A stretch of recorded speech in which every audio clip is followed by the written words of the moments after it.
नमस्कार, आप देख रहे हैं विविध भारत न्यूज और मैं हूं आपके साथ मानवी ठाकुर। शुरुआत करते हैं आज की खास खबरों से। एसएसपी कार्यालय पहुंची ये पीड़िता भरतपुर की रहने वाली मीनाक्षी है। करीब 10 वर्ष पूर्व हिंदू रीति रिवाज के तहत सादाबाद के रहने वाले राजकुमार नामक व्यक्ति से इसकी शादी हुई थी। वहीं शादी से पहले बताया गया था कि राजकुमार एक सरकारी विद्यालय में सरकारी टीचर है, लेकिन शादी के बाद खुलासा हुआ कि वह शिक्षक नहीं है बल्कि दलाली का काम करते हैं। कुछ समय बाद ही पीड़िता के साथ उसका पति और ससुराल दहेज की मांग करने लगे और पीड़िता को प्रताड़ित करना शुरू कर दिया। हर दफा मामला समझा बुझाकर शांत कर दिया गया। हद तो तब हो गई जब पीड़िता के पति राजकुमार ने पीड़िता के चरित्र पर सवाल उठाते हुए उसे घर से बाहर निकाल दिया और कहा कि जब तक जो मकान पीड़िता के नाम मथुरा में बना हुआ है वह अपनी सास के नाम नहीं करती तब तक पीड़िता अपने ससुराल नहीं आ सकती। जिसके बाद से ही पीड़िता पुलिस के आला अधिकारियों के कार्यालयों के चक्कर काट रही है। वहीं पीड़िता ने बताया कि जब पीड़िता अपने साथ हुई घटना के मामले में शिकायत करने के लिए मथुरा आई थी, इसी दौरान पीड़िता के ऊपर पति राजकुमार सहित ससुराली जनों ने योजना बनाकर फर्जी एफआईआर कर दी, जिसके बाद संहिता न्याय के लिए दर दर की ठोकरें खा रही है। मीनाक्षी कुमारी। मीनाक्षी, क्या मामला लेकर आए? सर, मेरे खिलाफ एक फर्जी मुकदमा करवाया गया है महावन थाने में, जिसमें आईओ जो हैं वो मेरी बिल्कुल भी नहीं सुन रहे हैं, जबकि बहुत बदतमीजी से मेरे साथ पेश भी आ रहे हैं। मैं पहले एसपी सर से मिलके गई थी क्राइम से, तो उन्होंने सीओ सर के पास मेरी एप्लीकेशन भेजी थी। सीओ सर ने जब मुझे आईओ सर से मिलने के लिए बोला तो स्टार्टिंग में आईओ जी ने मुझसे सीधे ये कहा कि आप जमानत करवा लो, जबकि मेरे इस केस की कोई चार्जशीट नहीं बनी है, ना ही मुझे अब तक कोई लीगल नोटिस भेजा गया है कि इस मामले में अपना पक्ष दायर करिए। जब किस आरोप में एफआईआर दर्ज की गई?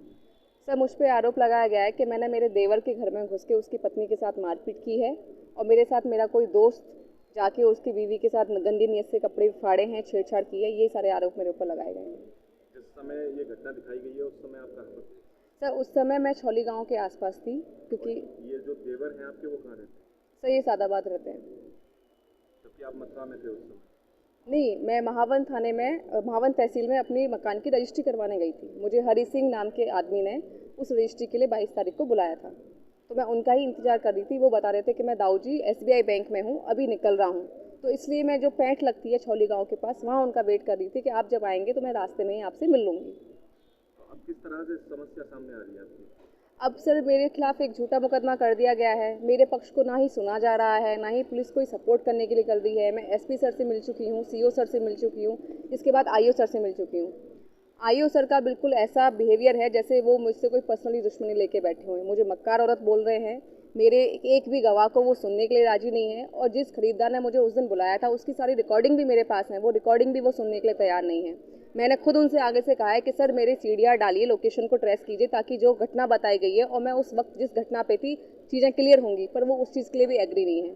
जो आपके ससुराल पक्ष से पति से विवाद चल रहा था, क्या कारण था विवाद का? सर, मेन कारण था इस मकान का, जो मेरा जमनापार एरिया में बना हुआ है, वो मकान मेरे नाम पर है, जो शादी के बाद मेरे पापा ने बनवाया था। अब वो इस मकान को हड़पना चाहते हैं, और मेरा जो दहेज का केस महिला थाने भरतपुर में चल रहा है, वहाँ काउंसलिंग में इस बात को उन्होंने रखा भी था। तो उन लोगों ने ये कहा था कि अगर आपके पास कोई प्रूफ है तो आप लीगल एक्शन लीजिए, लेकिन ये दहेज का मामला है, यहाँ पे मकान का मामला नहीं आएगा। तो अब वो इनडायरेक्टली मुझे परेशान कर रहे हैं ताकि मैं वो दहेज का केस वापस ले लूँ और ये मकान उनके नाम कर दूँ। Rajiv academy for technology and management जिले में उच्च शिक्षा का बड़ा केंद्र हो गया है। Doctor APJ Abdul Kalam technical university के MBA से 7वीं रैंक प्राप्त इस कॉलेज में छात्रों को न केवल पढ़ाई का बेहतर माहौल मिल रहा है, बल्कि बहुराष्ट्रीय कंपनियों से बेहतर प्लेसमेंट भी। उच्च शिक्षा का बेहतर केंद्र इसलिए भी है क्योंकि यहाँ कौशल विकास के लिए नियमित कार्यशाला, प्रशिक्षण कार्यक्रम, अतिथि व्याख्यान का भी आयोजन होता है। युवाओं में इस कॉलेज के प्रति क्रेज बढ़ता जा रहा है। कॉलेज की विशेषता है कि औद्योगिक क्षेत्रों की यात्रा कराकर विद्यार्थियों को व्यावहारिक ज्ञान भी दिया जाता है, जो उनके जीवन में महत्वपूर्ण भूमिका निभाता है। यहाँ की उच्च तकनीकी कक्षाएं किताबी ज्ञान तो देती ही हैं, छात्रों का बेहतर मार्गदर्शन भी करती हैं। पढ़ाई के अलावा अतिरिक्त पाठ्य चर्चा में भी छात्र भाग लेते हैं।